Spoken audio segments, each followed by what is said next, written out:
Well, ako naman, attorney, I want to look at this way na parang, I don't know if it's this fair to us, being a lawyer, no, na with the record high, no, na confidential and intelligence fund ng administrasyon ng Philippine president natin, how come na super tagal na, parang ang tagal-tagal na ma-track down, ma-aresto, mabalik dito si Zaldico, no? While we understand that we want to go through legal process as much as possible, no? Or not as much as possible, but we want to go through, diba, rational and legal and acceptable way to acquire the jurisdiction of a person.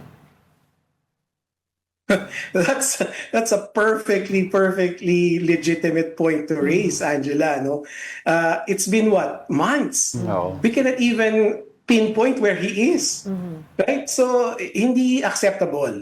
I mean, to put it simply, hindi acceptable for our government, given the billions nga na sinasabi mo in confidential funds, to not be able to at least identify where he is.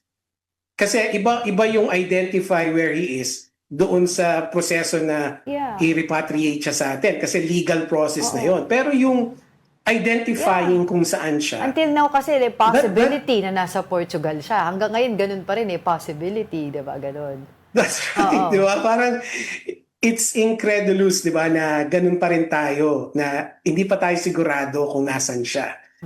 It doesn't match doon sa millions and billions of money that taxpayers put in those offices na supposed to be can do the intelligence and the work to find out kung nasaan yung mga fugitives.